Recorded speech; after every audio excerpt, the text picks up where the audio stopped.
जय हिंद साथियों, नमस्कार। कैसे हैं आप सब लोग? उम्मीद है बहुत तो अच्छे नहीं होंगे, मुझसे थोड़े से नाराज़ होंगे क्योंकि आप सभी को एक इंतज़ार करना पड़ गया, जो भी लाइव का इंतज़ार करने बैठे होंगे। बट देखिए, क्लास आपको दिखाई देती रही होगी और मैंने इसको थोड़ा-सा आगे भी बढ़वाया। कारण ये रहा कि एक जो इससे पहले भी ना मैं क्लास में ही था और वो क्लास जो है ना थोड़ी-सी ज़्यादा लंबी हो गई। असल में आज एयरफ़ोर्स का रिज़ल्ट आया और वो बच्चे जब तक आरडब्ल्यूए वीडियो नहीं देख लेते हैं, तब तक उन्हें चैन नहीं होता है। बड़े उत्सुक थे वो कि भाई रिजल्ट आया है तो कट ऑफ आदि के बारे में, आगे तैयारी के बारे में वीडियो बनाई जाए। वो वीडियो थोड़ी सी लंबी हो गई, हालांकि उसका आपसे कोई मतलब नहीं है, तो एक्सट्रीमली सॉरी उसके लिए कि आप सभी को इंतजार करना पड़ा। बट जितना भी समय है अभी हमारे पास, लगभग 15 मिनट का समय है, क्योंकि 9 बजे आपकी दूसरी क्लास शुरू होगी, तो उस 15 मिनट को फटाफट से हम यूटिलाइज कर लेते हैं। और इस बार कोशिश करते हैं कि इस बार ना हम लोग संडे में थोड़ा सा एक्स्ट्रा सेशन लगाएंगे, क्योंकि इस वीक हमारा 2 दिन डिस्टर्बेंस हुआ है। तो संडे में इस बार हम लोग एक एक्स्ट्रा क्लास लगा लेंगे, लगभग 2 से 3 घंटों की, जिससे हमारा सिलेबस जो है थोड़ी-सी रफ्तार पकड़ लेगा, जैसा कि हमने वादा भी किया था। ठीक है? चलो भई, अब जो हुआ, हुआ उसको छोड़ें और फिर आगे चलते हैं। थोड़ा बहुत जितना भी है उसको पढ़ लेते हैं। तो साथ ही हम एक नया चैप्टर शुरू कर रहे हैं और जिसका नाम है, वैसे तो देखो एनसीईआरटी के हिसाब से इसका नाम है मैकेनिकल प्रॉपर्टीज ऑफ लिक्विड, यानी कि द्रवों के यांत्रिक गुण। लेकिन अगर आप और उसको गहराई में जाके देखें तो द्रवों के यांत्रिक गुण में ना लगभग 7 से 8 टॉपिक उन्होंने दिए हुए हैं और उनमें से पहला टॉपिक एनसीईआरटी ने प्रेशर दिया है, जिसको हमारे सिलेबस में छापा गया है। तो मैं इससे ये कंक्लूजन निकालता हूं कि प्रेशर से ज़्यादा चीज़ें बनेंगी, ज़्यादा से ज़्यादा चीज़ें जो है वो प्रेशर यानी कि दाब से पूछी जाएंगी। लेकिन ऐसा नहीं है कि हमें पूरे चैप्टर को छोड़ देना है, पूरे चैप्टर को भी कवर करेंगे, बट प्रेशर पोर्शन जो है हम उससे ज़्यादा कवर कर रहे होंगे, ज़्यादा वहाँ डीप में पढ़ रहे होंगे। तो सीधे सीधे हम चले जाते हैं और मैं चैप्टर का नाम ही प्रेशर डालता हूं, ताकि आपको याद रहे इस सिलेबस के हिसाब से हमारा कौन सा टॉपिक था। तो प्रेशर रहेगा, दाब रहेगा। देखो 2 दिन जो आपका, एक तो नहीं, वो तो इस वीक का थोड़ी दिन था, वो तो सैटरडे पुराने वीक का था। लेकिन फिर भी हम लोग संडे को एक एक्स्ट्रा क्लास लगा लेंगे, ताकि हमारा जो सिलेबस है थोड़ा सा गति पकड़ लेगा। हाँ भाई, थोड़ी सी लेट क्लास हो गई, असल में एक पहले क्लास थी। चलो अब ज़्यादा बातचीत नहीं करेंगे, सीधा शुरू कर देते हैं। देखो, सबसे पहले हम एक बात करते हैं किसकी, तरल की, यानी कि फ्लूइड्स की। फ्लूइड क्या होते हैं, और यहाँ पे हर एक वो फैक्ट है जिसे एसएससी थ्योरी में पूछ सकती है। हालांकि बाकी एग्जाम्स में जब मैं एयरफोर्स के लिए पढ़ाता हूँ तो ये सब चीज़ें नहीं कराता, वहाँ पे टेक्निकल चीज़ें ही पूछी जाती हैं, ये कंफर्टेबल है। लेकिन यहाँ पर एसएससी है भाई, वो थ्योरी बना के कुछ भी पूछ लेती है। तो पहले हम बात करेंगे फ्लूइड्स क्या होते हैं। देखिए, आज तक आपने द्रव पढ़ा होगा, ठोस पढ़ा होगा, गैस पढ़ा होगा। तो जब हम द्रव और गैसों की बात कर रहे होते हैं तो हम उसको ना तरल कह देते हैं, फ्लूइड कह देते हैं। यानी कि अगर कोई द्रव है तो भी आप उसको फ्लूइड कह सकते हो, अगर कोई गैस है तो भी आप उसको फ्लूइड कह सकते हो। यानी कि लिक्विड और गैस दोनों को ही आप क्या कह सकते हैं, फ्लूइड कह सकते हैं। अब विज्ञान कैसे परिभाषित करता है फ्लूइड यानी तरल को? विज्ञान कहता है कि वो चीज जो बह सके, वो चीज जो फ्लो हो सके। बिल्कुल सही बात है। अगर आप लिक्विड में पानी लें, पानी फ्लो कर जाएगा। गैस लें, गैस फ्लो कर जाएगी। लेकिन अगर आप एक सॉलिड लें, मान लो आप एक ईंट है उसको कहीं रख दें, तो क्या वो फ्लो कर पाएगी? बिल्कुल भी फ्लो नहीं कर पाएगी। तो इसलिए हम फ्लूइड की डेफिनेशन कहते हैं कि भाई जो बह सकें, ठोस द्रव गैस तीनों मेरे सामने हैं, मैंने कहा वो आ जाओ जो बह सको, वो फ्लूइड कहलाएंगे। तो द्रव भी आ गया, गैस भी आ गई, लिक्विड भी आ गया और गैस भी आ गया। सॉलिड उसमें नहीं आया क्योंकि सॉलिड फ्लो नहीं कर सकता है। ठीक है? अच्छा, आगे देखें, ये डिफरेंस भी पूछ सकती है एनसीईआरटी कि बताइए ठोस में और तरल में क्या डिफरेंस है। तो तरल जो है वो बह सकते हैं, जबकि ठोस जो है वो नहीं बह सकते, नहीं फ्लो कर सकते। ये बड़ी आसान सी बात है। अब देखो, प्रकृति में जो तरल पदार्थ हैं, फ्लूइड्स हैं, फ्लूइड्स कहाँ कहाँ पाए जाते हैं? अब मैं इसमें फ्लूइड्स पे क्यों ज़्यादा फोकस कर रहा हूँ? देखो, प्रेशर जो टर्म है ना, वो फ्लूइड्स के साथ ज़्यादा एसोसिएटेड है। भाई होता तो ठोसों में भी, सॉलिड्स में भी प्रेशर है, दाब है, लेकिन द्रव में और गैसों में वो दाब ज़्यादा होता है, ज़्यादा टर्म्स उनके साथ एसोसिएटेड होती है। तो हम कहेंगे कि तरल हमारे चारों ओर हर जगह पाए जाते हैं, वायु से वातावरण बनता है और पृथ्वी का लगभग 2/3 भाग जल से ढका हुआ है। तो अगर हम बात देखें तो भाई 2/3 हिस्से में लिक्विड ही लिक्विड है, वो सब फ्लूइड है। और पूरे एटमॉस्फेयर में हमारे में एयर है, वो भी क्या है, वो भी तो एक तरह से फ्लूइड ही है।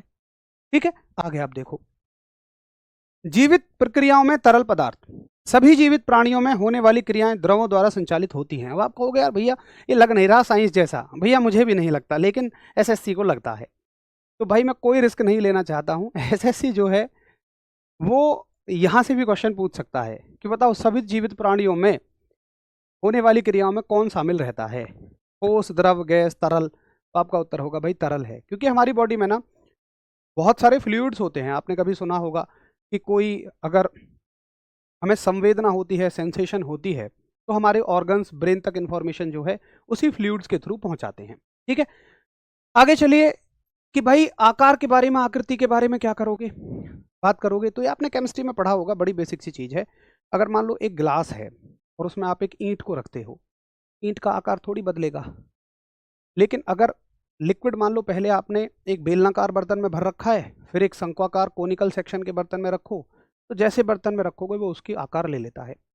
ऐसे ही गैस के साथ है। तो गैस और द्रव यानी कि दोनों को मिलाकर मैं फ्लूइड कहूँगा, तरल कहूँगा, कि तरल जो है वो आकार ले लेते हैं किसी भी बर्तन का, लेकिन ठोस आकार नहीं लेते हैं। और दूसरी चीज क्या है कि इनकी आकृति निश्चित होती है, सॉलिड्स की शेप डिफाइन होती है कि भाई जैसे एक ईंट है वो क्यूब यानी घन के शेप की है या घनाभ के शेप की है, क्यूबॉइडल है। बट पानी की शेप क्या बताओगे कि गोल है, चपटा है। अरे पानी तो जिस बर्तन में भरो वैसे ही बन जाएगा। पानी रे पानी तेरा रंग कैसा, भैया जिसमें मिला दो उसी के जैसा। तो ये पानी के लिए हो गई सारी चीजें। अच्छा, अगला पॉइंट है कि उनके वॉल्यूम पर प्रेशर का क्या इफेक्ट पड़ता है। देखिए मेरी बात को समझना कि अगर आप गैसेस को कंप्रेस करोगे, दबाओगे, बहुत ध्यान से सुनना इस बात को, तो गैसेस दब जाती हैं, गैस कंप्रेस हो जाती है। लेकिन अगर आप लिक्विड्स को दबाओगे, अच्छा चलो पहले ठोस को सुनो। देखो गैस दब जाती है भाई, गैस कंप्रेस हो सकती है। मतलब मान लो किसी बर्तन में इतनी गैस है और वो बर्तन दब सकता है, लचीला है, आप उस बर्तन को आकार छोटा कर दो तो गैस दब जाएंगी। फिर आप आ जाओ ठोसों पे, सॉलिड्स पे, तो सॉलिड नहीं दबते हैं। तो यहाँ क्लियर है मुझे भाई, एक ईंट ले लो, अगर आप एक निश्चित अमाउंट में उस पर दाब लगाओगे तो वो नहीं दबेगा। अगर आप कहोगे मैं तो ऐसे करके उसे चकनाचूर कर दूंगा, तो वो दबा नहीं, वो टूट गया। दबने का मतलब होता है उसके अणु पास पास आ जाएं, अभी तो दबना कहोगे। तो ये क्लियर है कि भाई गैस दब जाएंगी यानी कि कंप्रेसिबल होती हैं, हिंदी में वो संपीड्य होती हैं। ठोस इनकंप्रेसिबल होते हैं। अब लिक्विड, लिक्विड अगर आप सोचो तो ऐसा लगता है कि जैसे भैया लिक्विड जो है दबाने से दब जाएंगे। लिक्विड जो है ना वो कंप्रेसिबल होते हैं, सोचने में ऐसा लगता है, लेकिन नहीं, लिक्विड नहीं दब सकता है। इसका सीधा उदाहरण है, आप एक गुब्बारे में लिक्विड ले लो और उस गुब्बारे को ना कहीं से भी दबाओ दबाओ तो लिक्विड कहीं दूसरी जगह से निकल जाएगा। अगर वो दब सकता तो गुब्बारे का आकार छोटा हो सकता था ना। लेकिन अगर गुब्बारे का आकार छोटा करने की कोशिश करोगे और उसमें पानी भरा हुआ है तो गुब्बारा पिचक के कहीं और से निकल जाएगा। तो हम कहते हैं कि भाई जो लिक्विड है ना, लिक्विड नहीं दब सकता है, लिक्विड इनकंप्रेसिबल होते हैं, असंपीड्य होते हैं। और हमारे साथ ही हमारे मित्र सखा, ये भैया बहुत इंपॉर्टेंट पॉइंट है, इस पॉइंट को आपको अच्छे से याद भी रखना है। ठीक है, आगे चलो। अगला मुद्दा आता है कि देखो एक होती है शेयर स्ट्रेस। अब शेयर स्ट्रेस क्या होती है, बहुत तोप चीज नहीं है। शेयर स्ट्रेस का मतलब है कि आप किसी भी चीज पर इस तरीके से फोर्स लगाओ, ऐसे फोर्स लगाओ। ठीक है, अब देखो जैसे मान लीजिए मेरे पास मेरे चश्मे की डब्बी है, ये सॉलिड है, या मान लो ये ईंट होती, इस तरह से जब उस पर बल लगता है तो उसी को हम शेयर स्ट्रेस कहते हैं एक तरह से, यानी कि उसको हम तन्य तनाव कहते हैं। तो इस तरह का जब बल लगता है ना तो ठोस उसको झेल जाते हैं। ऐसा थोड़ी है कि मैं ऐसे हाथ से बल लगाऊंगा और इस ये जो ऊपर से डब्बी है ये अलग हो गई, या ईंट जो है वो कट के अलग हो जाएगी सिर्फ ऐसे फोर्स लगाने से हाथ से, नहीं। तो सॉलिड जो है ना वो इस शियर स्ट्रेस को, तन्य तनाव को झेल जाते हैं। लेकिन अगर आप पानी भरा है कहीं और उस पर फोर्स लगाओ तो वो बिल्कुल भी रेजिस्टेंस नहीं करेगा, बिल्कुल प्रतिरोध नहीं करेगा, तुरंत आगे हो जाएगा। गैसों में भी यही सीन होता है, गैस भी तुरंत आगे हो जाएंगी। तो सॉलिड जो है वो शियर स्ट्रेस को झेल जाते हैं, जबकि लिक्विड और गैस शियर स्ट्रेस को नहीं झेल पाती हैं। तो ये सारी चीज़ें भी हमें पढ़नी पड़ेंगी कि भाई ठोस पदार्थ जो है वो शियर स्ट्रेस का प्रतिरोध कर सकते हैं, यानी उसकी वजह से अपने आकार आकृति को नहीं चेंज करेंगे, बट हल्का फुल्का आकार बदल सकते हैं। भाई प्रतिरोध करेंगे और हल्का फुल्का, आप देखो हल्के फुल्के का मतलब भाई इस पर मैं फोर्स लगाऊंगा तो हल्का फुल्का तो इसकी शेप में चेंज होगा ना थोड़ा बहुत। अब तुम कहोगे ईंट में तो नहीं होगा, मॉलिक्यूलर लेवल पे उसमें भी होगा, लेकिन बहुत ज़्यादा ऑब्जर्वेबल नहीं होगा। ऐसा नहीं होगा कि जो हमें सामने से दिख रहा होगा, है ना। द्रव जो है, लिक्विड जो है, अच्छा इसमें ना फ्लूइड लिखो, द्रव नहीं, ये फ्लूइड लिखो, इसको काटो और इसको लिखो तरल। ये तरल जो है वो तन्य तनाव का बहुत कम प्रतिरोध करते हैं, बहुत ही छोटा तन्य तनाव भी उनका आकार बदल देता है। बिल्कुल सही बात है। अगर गैस हो और लिक्विड हो, आप उन पर ये वाला फोर्स लगाओगे ना, तो ये तुरंत ही अपने आकार आकृति को बदल देंगे, चेंज कर देंगे। तो यहां तक की बात सभी को समझ में आ गई? एक बार फटाफट से बताइए। अब देखो दबने की बात है, तो यहां पे भी ना तरल करो। जो तरल में तन्य तनाव ठोस की तुलना में लगभग 10 लाख गुना कम होता है, मतलब शियर स्ट्रेस को झेलने की ताकत।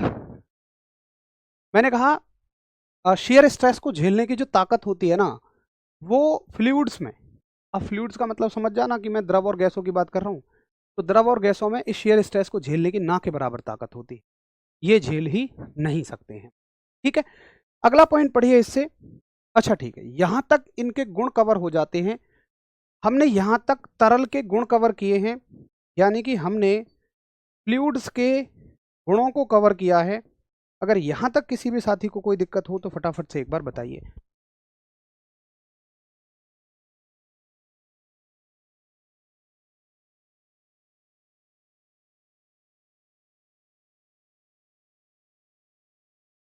देखो साथी, अब खैर आपकी दूसरी भी क्लास है 9 बजे, और आज वैसे तो कोई क्लास हुई ही नहीं है, लेकिन आपको एक बस सूचना देनी थी कि भाई क्यों ये क्लास लेट हुई है, ताकि आपके मन में ये ना आए कि अरे मास्टर खाम खाम बगैर बताए छुट्टी मार लेता है।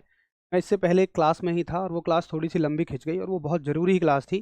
मतलब ऐसा होता है जैसे आप किसी वीडियो के लिए इंतजार कर रहे होते हैं, आपका रिजल्ट वगैरह आता है, तो उससे संबंधित वो एक वीडियो थी एयरफोर्स वाले बच्चों के लिए, वो बहुत ज़रूरी थी। वो नहीं आती तो बच्चे 10 बजे तक बहुत परेशान होते। हालाँकि मैं बहुत जल्दी-जल्दी उसे ख़त्म करके ही आपके यहाँ आया, लेकिन फिर भी थोड़ा-सा समय लग गया। लेकिन कोई बात नहीं, जो ये हमारी एक छुट्टी हुई है, इसको हम कंपनसेट करेंगे, और संडे जो है हम वो क्लास लगा लेंगे। रविवार को हम इस बार क्लास ले रहे होंगे, और कोशिश करेंगे थोड़ी-सी लंबी क्लास वो हो जाएगी 2-3 घंटे की, उसमें हम अच्छा खासा सिलेबस कवर कर लेंगे। ठीक है? हाँ, तो आज क्लास ये मान लो कि हुई ही नहीं पाई है, के लिए एक्सट्रीमली सॉरी। बस इस रिकवरी को हम लोग कर लेंगे संडे में, आप निश्चिंत रहिए उसकी। ठीक है? अभी आपकी भी क्लास है, मेरी भी क्लास है। तब तक के लिए आप सभी को टाटा, बाय-बाय, नमस्कार। इन चीज़ों को थोड़ा-सा याद करके आइएगा, और फिर कल हम अगले बैच में ज़रूर पढ़ रहे होंगे। जय हिंद, जय भारत।